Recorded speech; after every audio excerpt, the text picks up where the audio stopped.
तो यकीन मानना आपकी तकदीर पलटने में टाइम नहीं लगेगा। बोली सच्चे दरबार की, श्याम प्यारे की। अब बस थोड़ा सा क्या रिक्वेस्ट है आपसे, सुन रखा है उससे जाकर पूछो,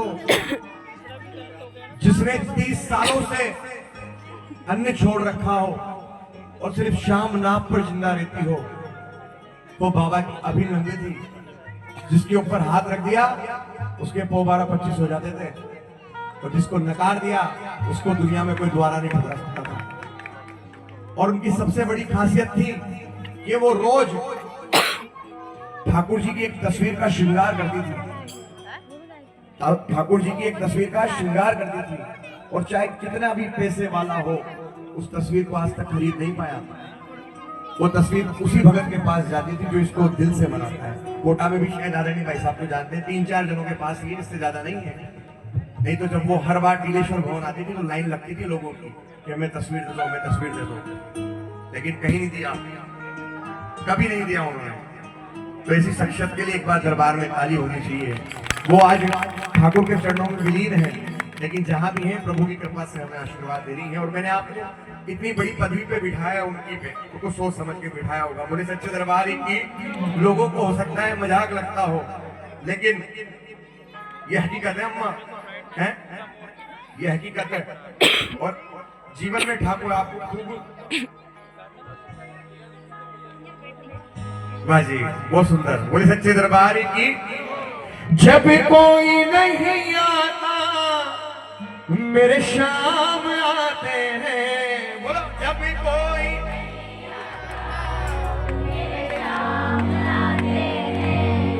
मेरे दुख के दिनों में वो बड़े काम आते हैं, मेरे दुख के दिनों में वो बड़े काम आते हैं। जब कोई नहीं आता मेरे शाम आते हैं, जब कोई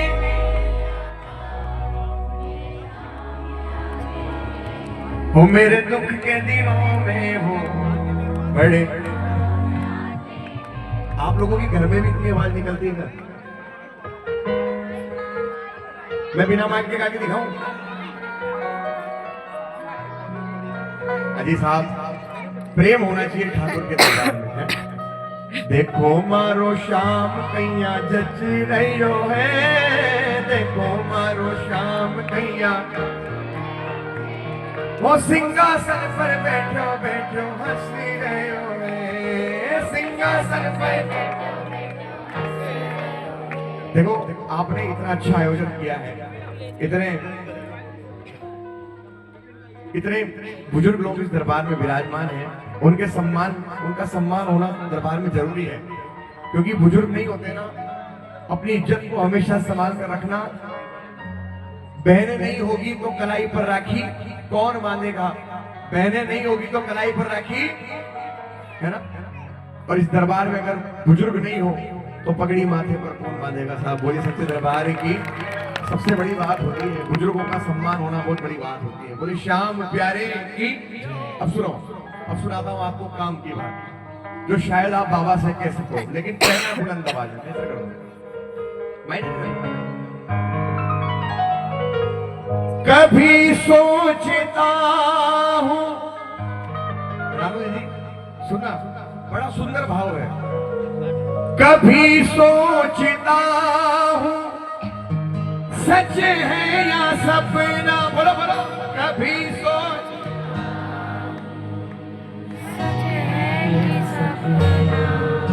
क्या सोचता हूँ? सावरे के लायक तो घर है नहीं अपना, सावरे के ताली बजाओ, घर नहीं है। टूटा सा घर है और है टूटी दीवारें, टूटा सा घर है टूटी दीवारें। लेकिन फिर भी प्रभु ने आज इतनी कृपा करी है, प्रभु ने आज आप पर इतनी कृपा करी है। टूटा सा घर है और टूटी सी दीवारें, औकात नहीं है इसको बिठाने की, लेकिन फिर भी आप आए। बड़े ही अनोखे हैं भाग्य हमारे, बड़े ही अनोखे हैं भाग्य हमारे। अगर बात अच्छी लगे तो दरबार में बाबा के लिए ताली जरूर बजाना है। कौन सी बात, पहले सुन लो। भिखारी के दर पे दाता पधारे, भिखारी के दर पे दाता पधारे, बड़े ही अनोखे हैं भाग्य हमारे, बड़े ही अनोखे हैं भाग्य हमारे। कल रात को मैं कोटा में एक कीर्तन में मौजूद था, वहां से कीर्तन खत्म करके मुझे बूंदी जाना था कीर्तन में। कल रात को बूंदी भी कीर्तन था। जब बूंदी पहुंचे तो जितने आप हो उससे भी आधे थे, आप हो उससे भी आधे थे। और बस जाकर के सोचा कि गाना क्या है यार, क्या गा सकते हैं। 10, 20, 25 आदमी बैठे हैं, लेकिन यकीन मानना उन 10, 20, 25 आदमियों ने सुबह 4 बजा दी हमारी बोली सच्चे दरबार की। वो जाने नहीं दे, बोला भाई साहब नाचना कूदना बहुत हो गया, अब आपको सुनाने वाली बात करो, ठाकुर से रूबरू करो, बात तो वही बनती है। बोली सच्चे दरबार की। तो दोनों हाथ उठाएंगे दरबार में, आओ भावेश भैया प्रेम से दरबार में मिलकर कहेंगे बाबा। भिखारी के दर पे दाता पधारे, भिखारी के दर पे दाता पधारे, बड़े ही अनोखे हैं भाग्य हमारे, बड़े ही अनोखे हैं भाग्य हमारे। कभी सोचता हूँ सच है या सपना, कभी सोचता हूँ सच है या सपना, सावरे के नायक तो घर है नहीं अपना, सावरे के नायक तो घर नहीं अपना। वो टूटा सा घर है और है टूटी दीवारें, टूटा सा घर है और है टूटी दीवारें, बड़े ही अनोखे हैं भाग्य हमारे, बड़े ही अनोखे हैं भाग्य हमारे। एक बार दोनों